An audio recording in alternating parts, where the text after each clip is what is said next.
in that context, in the context of the domain that that our unit work with, clearly financial inclusion, financial exclusion, and over-indebtedness are definitely very important subjects.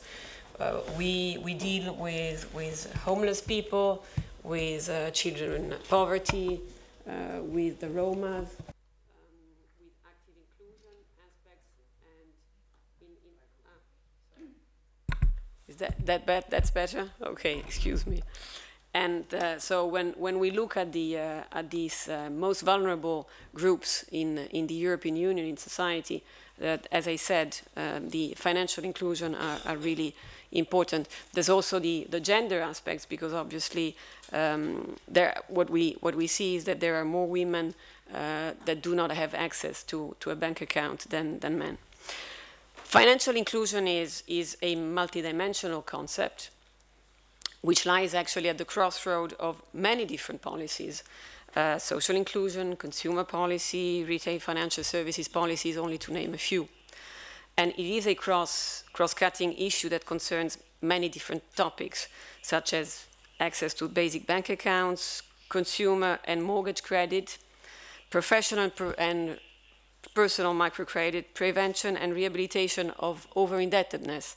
So as I was saying, these are all subjects that are very related to the domain of work of our unit for the most vulnerable groups, which means that there are different policy areas and in different commission departments that are at stake in this issue, and most notably the internal market, so the free movement of services, and also to make sure that clearly we have a more competitive market for financial institutions, which in principle should lead to better conditions for all the consumers. And this is, of course, DG Market, which is here today. Then there is the consumer policy aspects, that is the responsibility of DG Sanco in the Commission, and the social inclusion aspects, which we in DG Employment deal with. As my colleagues of DG Market and DG Sanco are here today, then I would continue my presentation more on the issues that are managed by DG Employment in terms of financial inclusion. So, if I can start with the definition, which you find in the Efin short report usefully, which comes from a study of the Commission in 2008 on financial services provision, prevention of financial exclusion. Financial exclusion refers to a process whereby people encounter difficulties accessing and using financial services and products in the mainstream market. And the issue is, of course, that access to these services is essential to enable people to lead a normal life in the society in which they belong, because such services actually lead to access to many different other services.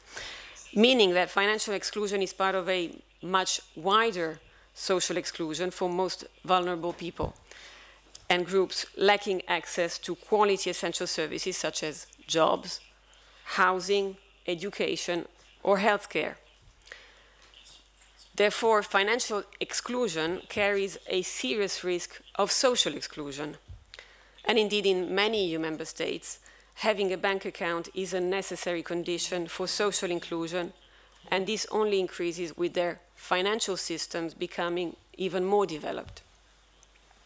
So consumers are diverse, and it is important to consider proposals, solutions, policies from the perspective not only of the average consumers, but obviously also from the perspective of the low income and the less educated and less informed consumers. And these orientations have been the guidance of the work conducted by DG Employment.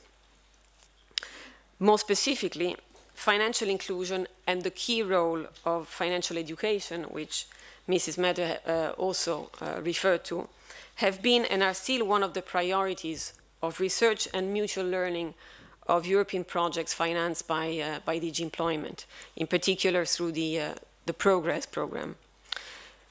Only to name the main examples through the Progress program, We have a project on cooperation for inclusive, affordable credit. We also have a project on social innovation and mutual learning on micro-savings in Europe. Both these two projects are actually managed by Efin. Then we have a project on better access to financial services and financial education. Another one on mutual learning on financial inclusion. And a fifth one on the provision of financial services and the prevention of social exclusion. We also, in DG Employment, supported data collection and analysis related to over-indebtedness and financial inclusion. That was in 2008 through the EU SILK module of Eurostat. And as I say, so in 2008, we really dedicated that data collection and analysis on over-indebtedness and financial inclusion. In the second project that I mentioned, so the social innovation and mutual learning on micro-savings in Europe managed by Efin, 4 pilot experiments will be implemented simultaneously by Efin over a period of 12 months in Belgium, France, Hungary, and UK to test innovative programs promoting savings among targeted vulnerable groups. Thanks to these projects, what we contribute to achieve is building a solid documentary knowledge base on the subject of financial inclusion. We also contributing to partnerships between actors, public authorities and financial services providers, and also civil society and NGOs partners, which become strong. The support and the developments of reference networks, such as Efin, which is also definitely key on this domain. For the future, socially innovative projects should continue to be financed by the new program for social change and innovation. This is an instrument to be managed directly by the Commission in support of employment and social policies across the European Union for the period 2014-2020.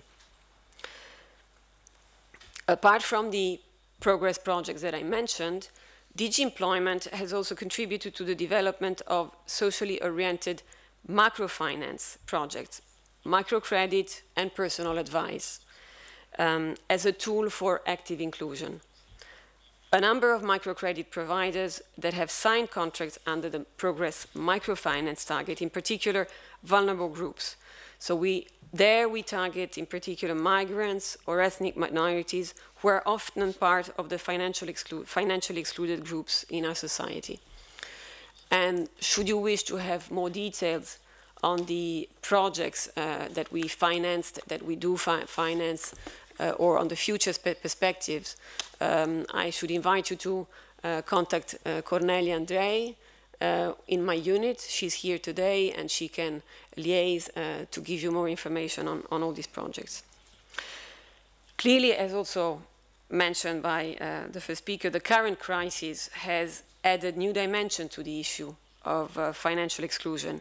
It has increased the precarious already social, economic and financial situation of households because of the loss of employment, but not only, because what we see increasingly is what we call in-work poverty, so that increasingly the fact of having a job is not sufficient to be out of the risk of poverty.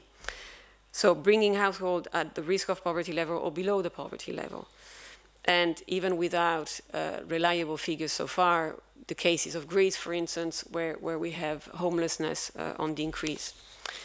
So, although not underestimating what has been achieved already, which has been underlined and which will also be debated and discussed today, there is certainly scope for further work and improvement.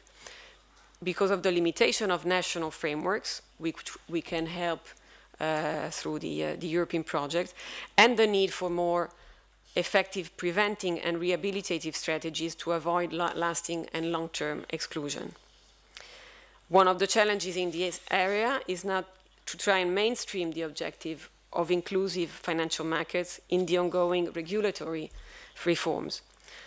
A well-functioning and inclusive financial system can economically and socially empower individuals, and in particular vulnerable groups, poor people, allowing them to actively contribute to the society we all live in and achieving their full human, social and economic potential. So we really regard this as an important area of what we call social investment. So thank you very much. All the best for the continuation of the topics of the meeting, and thanks to the Economic and Social Committee for hosting this.